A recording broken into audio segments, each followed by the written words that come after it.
65% of all jobs are gained through networking. And I think that's a figure that astounds most people, that it's not going to be just submitting your resume or going for an application online. It's actually people that you know that introduce you to other people, that influence to really get your resume on the top of the pile. That's what you're trying to do. You need to have a resume. It's important that you go through an application process. But really what you need to spend your time on is talking to other people, asking for help in the right way, asking for recommendations. A great question to ask people once you meet with them is, who else do you know? Or who else do you think can help me in my job search? Really trying to leverage the fact that 65% of your job search is really going to be other people helping you. So I would really recommend you stay off the internet. You use it for research purposes, maybe 10 to 15% of what you're doing in your job search, but you really spend time talking to people, asking for help in the right way, and making sure people know specifically what it is that you're trying to look for. A great strategy to land an interview that people often don't think of is that when you are writing your application, or maybe you're writing your cover letter, that you put the job description right next to the cover letter that you're going to write. And people have thought really carefully about that job description and then what did they want it to say and the capabilities that you have. And often when you're writing a cover letter, you think, well, I don't want to take that language exactly from the job description. But they're not necessarily reading your resume right next to the job description. What they're looking at is maybe a pile of 100 resumes, seeing who fits. And if you actually take out words directly from that job description and you match your experience directly to what they're asking for, you'll be surprised because they'll be reading your resume and they'll say, this person has exactly what we requested, not even remembering that they actually told you exactly what they requested. So be that obvious with it and take the information that they gave you and use it.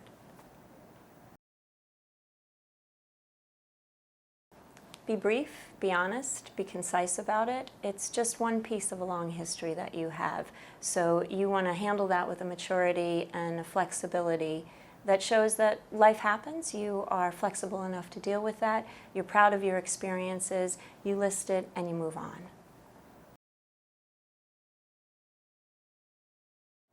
15 to 30 seconds, that's usually how much time somebody has to look at your individual resume when they have a stack of resumes of people that have applied for the job. So what you need to show them within that really short amount of time is, one, invite them into the resume. It should be easy to read. And then, two, show them what you've done previously that's going to help them solve their problem now. They're a person just like you trying to do their job, trying to hire someone, and they want to invite in the person who looks like they're the best fit for their company. Show them that by highlighting what it is that you've done before and also showing them you're a little fun, you're a nice person to work with.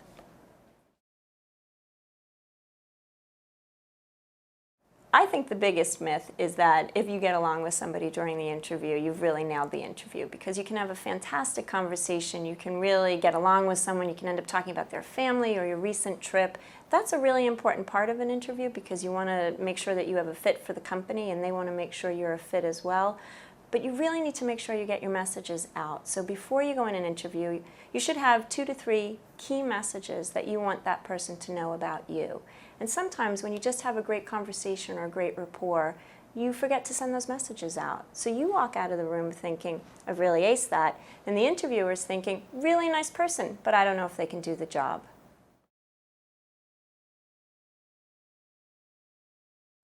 Do not be late. You must be on time. Do not be rude to the receptionist or anyone else that you meet throughout the process on the day. Do not have a weak handshake. It's an immediate turnoff. Do not answer the wrong questions. You've prepared, but let them tell you what it is that they want to know. And one of the biggest things that you should not do is not be able to answer why you want to work there. You should be able to tell somebody why it is that you want to work for their organization.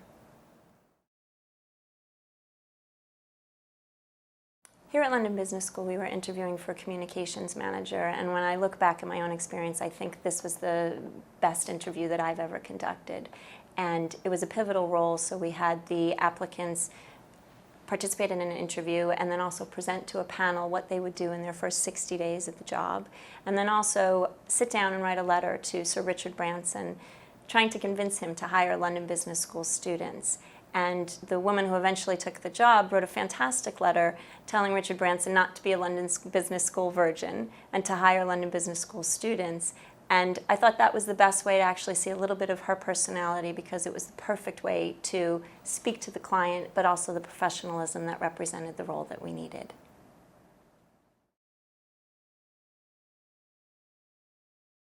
I was late.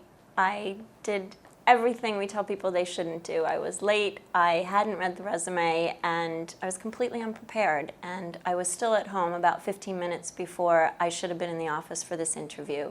So I literally ran my entire commute, arrived, got there sweating, unprepared, and threw off the whole dynamics of the interview. And the only concession, I've never done it again, and I felt really badly about it, but this person I could tell immediately wasn't a fit, because he wasn't the least bit understanding, couldn't engage with me, and never really got back on track from those first 10 minutes when I was late. So the only consolation is probably wouldn't have been a fit for us anyway.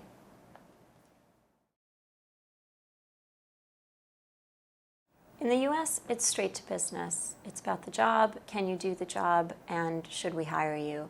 Outside of the US, personal life and business are more intertwined, and a lot of times you are working with people that maybe you've gone to school with, or if you don't know people, you are actually invited to socialize with them before you even start the interview. So for instance, in Japan, you might be invited to a big dinner the night before of your interview that's what might seem fairly informal. People are asking you questions about your life, about your family, and not really talking to you about the job, because they want to know, are you somebody that's going to commit not only yourself in work life, but also in your personal life to the job. And specifically in the UK, there's a usage of assessment centers that are prevalent when getting a job at all different levels, from the entry-level graduate to even senior, where you might apply for a job with a fairly lengthy application and then be asked to do some psychometric testing. And then once you make it to the interview process, the assessment center could involve role-playing, maybe a case study, maybe a panel interview. And I think the thing that's most different is that you're often doing this with people who are applying for the same exact job. So you are going through a role-play situation with people also applying for the same job, and someone is sitting in the room watching you and seeing how you interact and judging, would this be a good fit for our company? Can they work with other team people that they don't know? And there's such a diverse range of cultures in Europe that when you come to work, you're going to be working with people from a variety of different backgrounds. So on my own team, we have about 25 people with 14 different nationalities. And part of this role-playing and assessment center is to see how you can produce with people who are looking at the world with completely different assumptions than you are.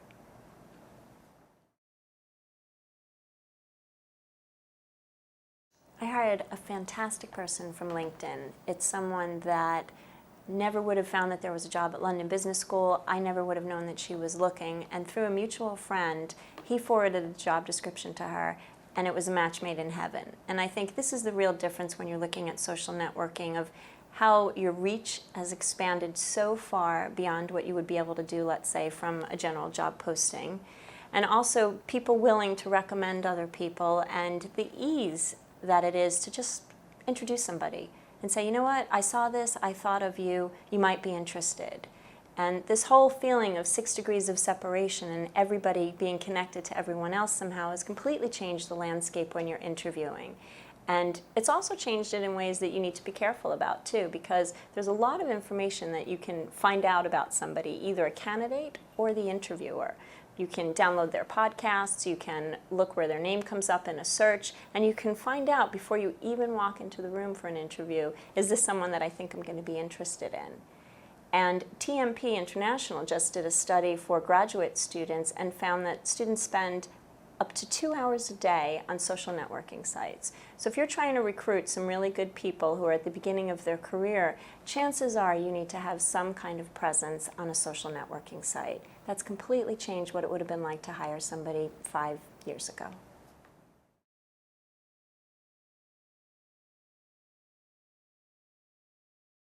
Company loyalty is back. For the companies that get it right, you might be surprised, but people are more loyal than ever, because they recognize that these companies care about them. They care about their life, they care about what they need, they care about their families or their children or businesses, And if you're a company that can actually say, there's some flexibility with how you work with us. Maybe you're someone fantastic that the company couldn't afford 5 days a week, but you work 2 or 3 days for them. That's going to really benefit you. You're going to tell other people about it, and you're going to be really pleased to be working there.